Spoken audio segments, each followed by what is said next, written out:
Hello, I'm Angie, and I have been laid off 6 times. That's right. 6 times. And so I thought I would make this guide because I now have a process that I tend to follow when this happens. So, what you're gonna want to do?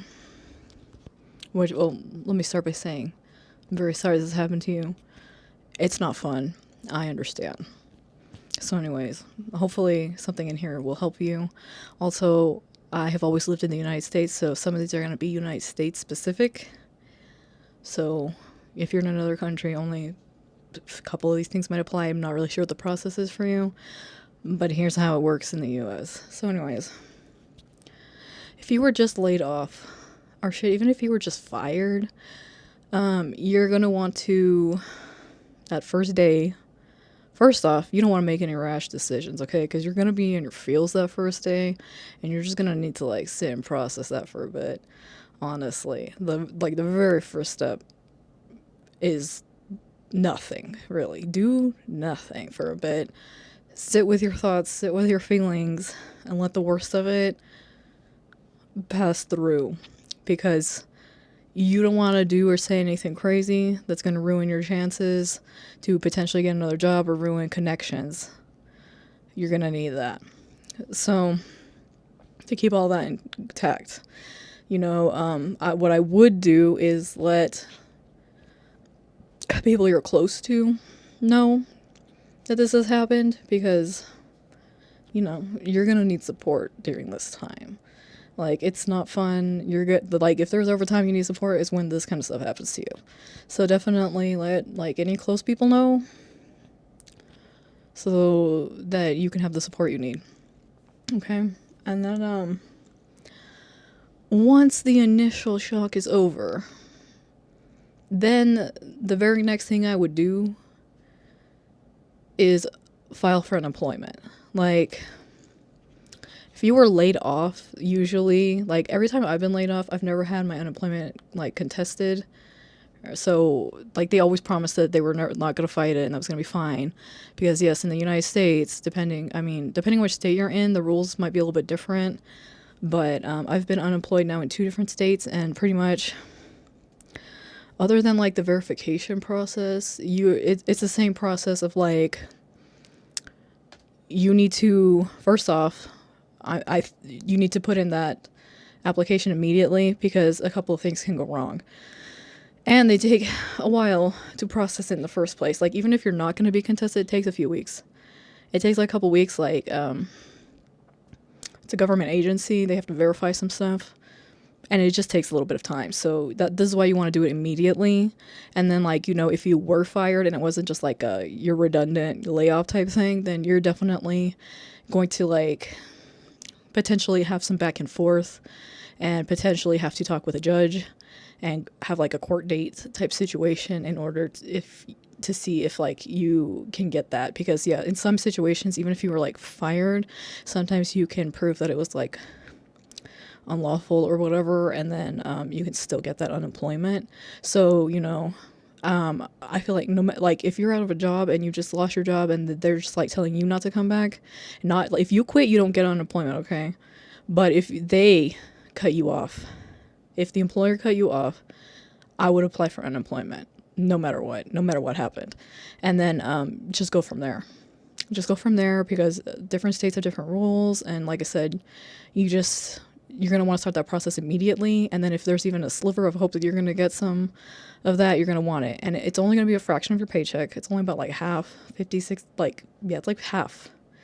This is why, when you're renting, they're like, we want to see that you make like 3 times around or whatever, because unemployment will be like only half of what you make.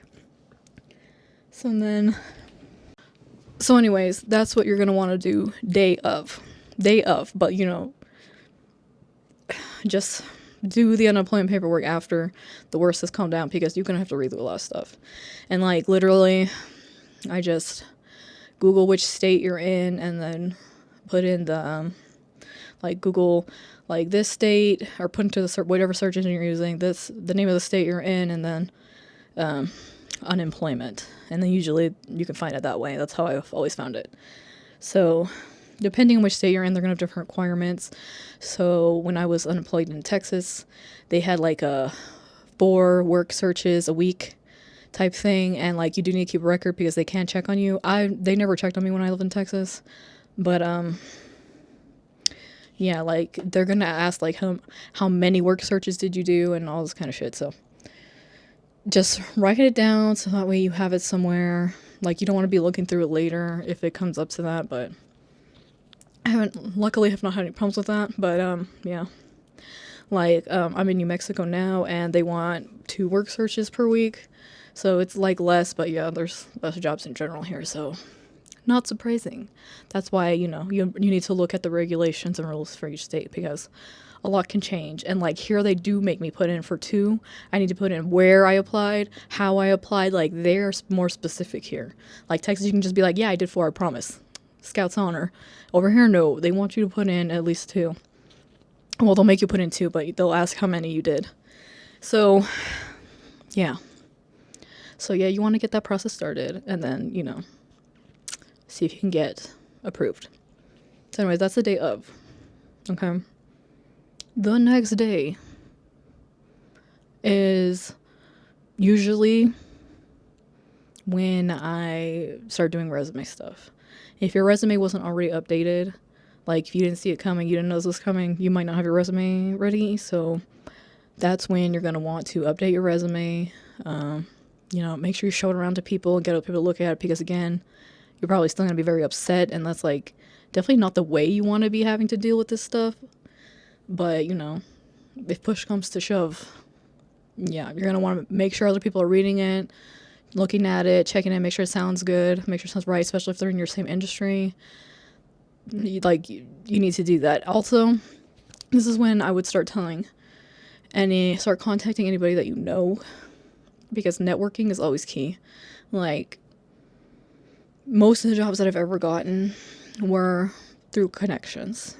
So, especially as things get more and more rough, the best bet to get anything is going to be through connections. I have been a graphic designer for like 10 or 11 years, and it's always a rough job market. It's like, it's oversaturated, right? So you have to really like work whatever angle you can in order to get in somewhere. And so, yes, it's like, especially as we head toward recession here in the United States, you're definitely going to need to use every single thing in your arsenal, and this is going to be one of them. So, if your goal is to get back into a job, like, you don't have enough money to just be chilling, sitting on your butt and wait till the recession's over or anything like that, then yeah, you're going to want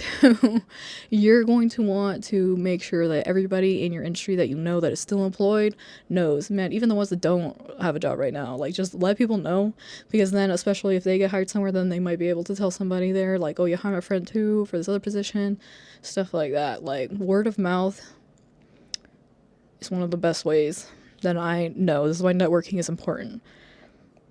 So the other thing is once your resume is all ready to go, which, usually do the resume that day after, the next day or whatever. But yeah, you're going to want to make sure that you do that quickly so that way you can start applying.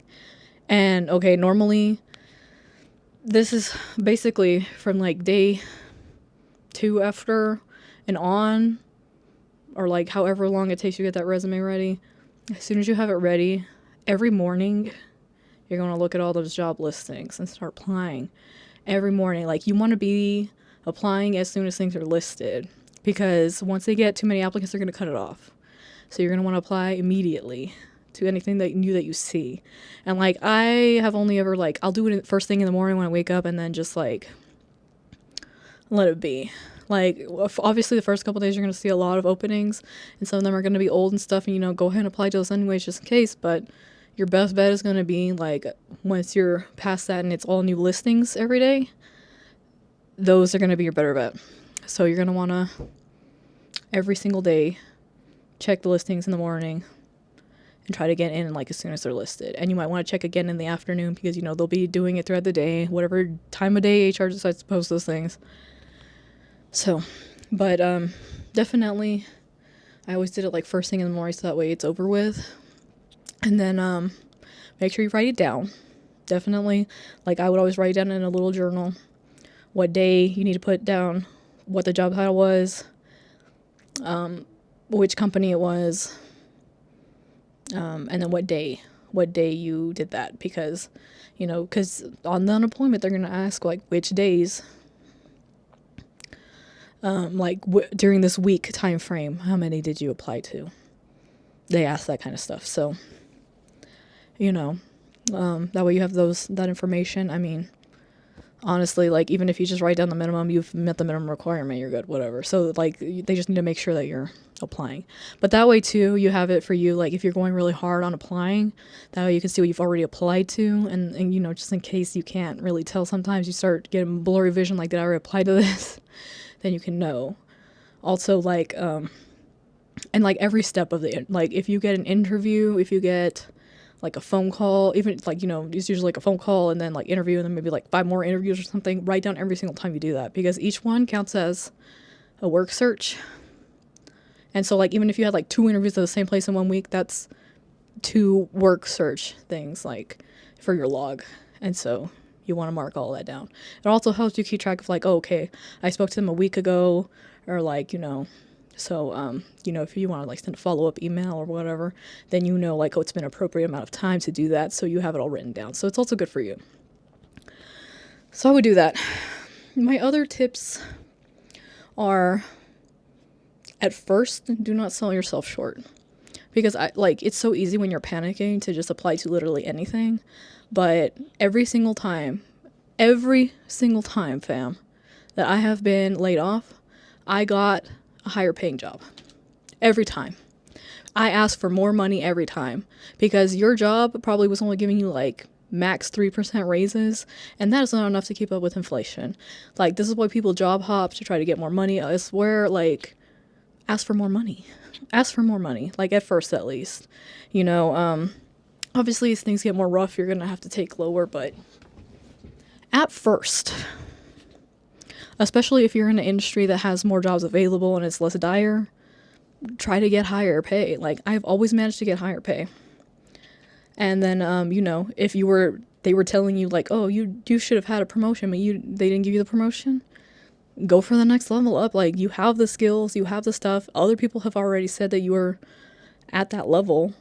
Like, what you waiting for? You make your own. Like, every time that I have gotten up to the next level, it was also by like, I got laid off. Next place I went, I was like, well, I'm not a junior anymore, so I'm gonna go to the next one.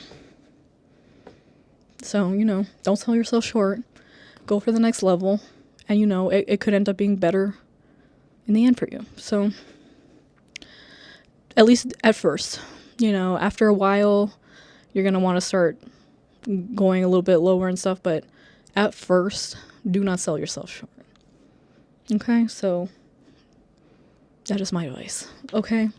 And then, as you get further down the road, depending on like what your situation was at your last job, if you're scrambling to get more cash together, this is how I have managed to survive through several layoffs. Did I have the savings to make it through all these layoffs? No. Did unemployment pay me enough to really get through all these layoffs? Also no. So what I always ended up doing in order to stay afloat, which is not necessarily ideal, but I think sometimes people forget about this source, is to cash out your 401k. Is it ideal? No. If you're really hurting for money and you're not going to make it, like you're not going to have income after running out of like unemployment, then that is potentially an option if you had one at your last job. Like, you're going to want to cash out any stuff like that. Yes, you're going to take a big hit on all that, but the bills got to get paid. So if that's what you got to do, that's what you got to do. So that's what I've always had to do. I mean, is anybody in the United States expecting to retire anymore that's millennial or younger? I don't think so. So, you just got to do what you got to do. And so, it's better luck at the next time. Everyone's 401ks are tanking right now anyways. So just cash it out. Just cash it out if you need to. Obviously it's not your first resort, but you're probably going to want to take that out. if it comes down to it. That's a backup option.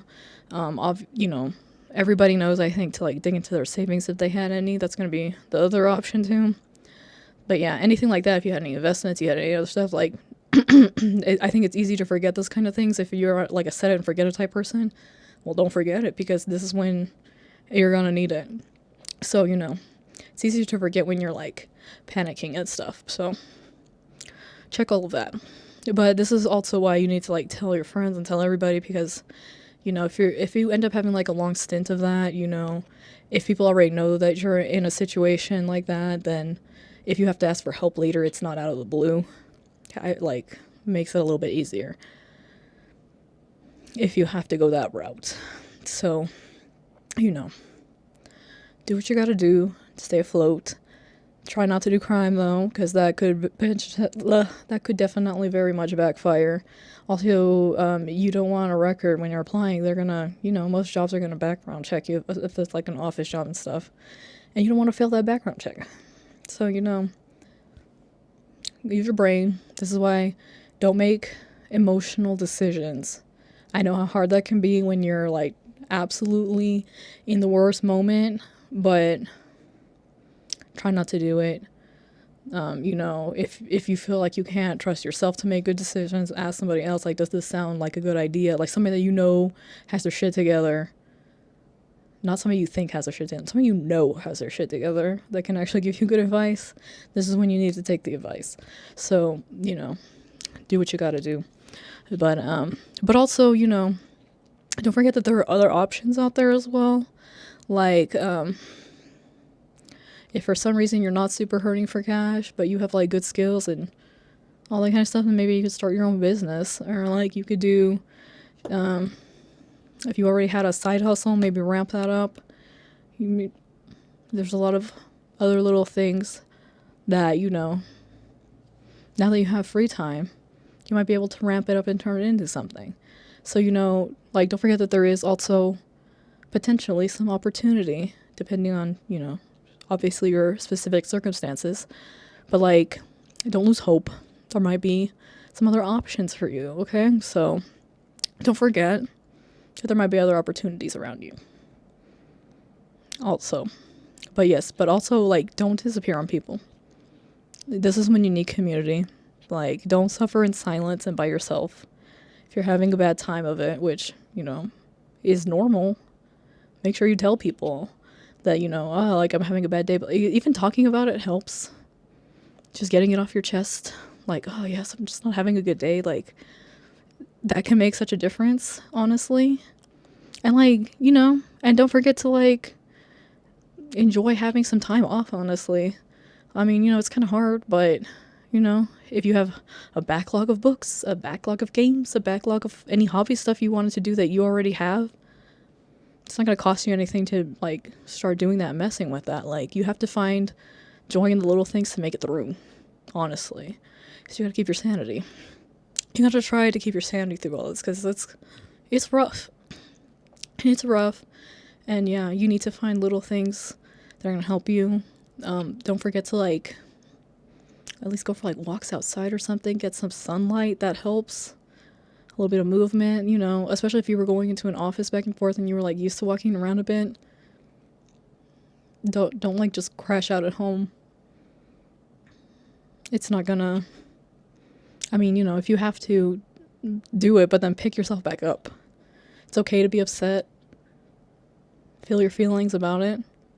But, it doesn't have to end here. Like I said, like, this has happened to me, this is my sixth time. And honestly, the sixth time was a charm, because this time I just don't even care that much anymore, to be honest. It's happened to me so many times that I don't even care anymore. Like, it's not the end of the world. You're gonna be okay. You're gonna be okay, alright? Especially if you let people in and you let them know and you have your community. So, you do what you gotta do, but not crime. Please don't do crime. Please don't revert to crime if you can. It's not worth it in the long run. Because what you want to do is make sure that whatever you're doing now is going to help you in the longer run. So something else that you can do is skills, like up your skills. Like last time when I got laid off, it was during COVID, and that's when I took like a coding boot camp because I had free time all of a sudden. So I took a coding boot camp because I knew it would look good on my resume. And yeah, it did. Like, even jobs that I didn't necessarily get hired to, like, people were impressed that I used the extra time to learn new skills instead of just, like, panicking and doing, like, whatever crazy shit people were doing. I wasn't out there making bread. I mean, you know, if that's what makes you happy, do it. If that helps you feel more calm, do it. But, you know, I was learning how to code when I was unemployed last time. And then, yeah, a job did come out of nowhere. Like, I got really lucky. But you know what I mean? Like, you have free time. You choose how you fill it. So, you know, if you just need time to decompress, that's understandable. You know, do what you got to do to, like, for job searches. And then after that, if you just need to relax and you need to chill and you need to unwind from all the craziness that was your last job, that's fine. Do what you got to do. But, you know, just try to take care of yourself, take care of your mental health in the process. Alrighty? It does not have to be the worst shit ever, even though I know it feels like it. So, yeah. So, you know, hopefully, if you're watching this, you will end up being okay soon. Like, you know, I'm kind of hoping people are watching this more out of curiosity than out of desperation, but, you know, you're gonna be fine. It's gonna be fine. One way or another. If you keep your eyes open and you let people know and you hear what kind of, you know, letting people know is a big thing because they can help you find jobs around you. Like, especially if things start getting more dire, like, you know, like, oh, we have a job over here. It's not what you're doing, but it's a job. Like, sometimes people have to do, like, part-time work while they're still looking for something in their industry, and that's kind of normal if things get bad enough. So, you know, it doesn't have to be the end of the world. And, you know, there's potential to, like, still have shit going on while you're going through your, like, major search. Okay. And don't forget, like, freelance work is a thing, and that's become even a bigger market, I believe, than the last time I was unemployed. So, you know, you can sign up for those sites. You can see what there is. Like for me, like, I could be looking for work on, like, posting on, like, Fiverr or whatever. If your kind of work has freelance, that's things you can look at. Staffing agencies. If you get desperate enough, honestly, I wouldn't start there. I wouldn't start with the staffing agencies unless you're just, like, your savings. You just don't have savings. If you think you can hold out for a bit, I honestly would wait. Because they will try to shove you into anything, so I would wait until you're a little bit more desperate to get into the staffing agencies, honestly. But you know, that is going to depend on your own circumstances, which is, you know, why you need to get your feels straight, because it is so easy to make bad choices. So, you know, try to take care of yourself, try to get enough sleep, don't forget to bathe. It's a depressing time, it can be, but it doesn't always have to be, okay? So, yeah.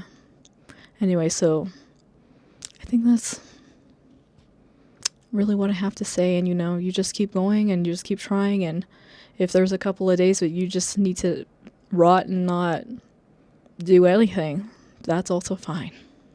You can do that now. You can do things at your pace now because you aren't working. There's nobody cracking the whip over your head other than maybe your bank account. But, you know, if you needed to take a day to relax and not worry about anything, you do that. Make sure you see your friends. Make sure you see your family. Like, make sure you actually still see people. It'll help. So, yeah. Anyways, okay. I think that's all I have. I think so.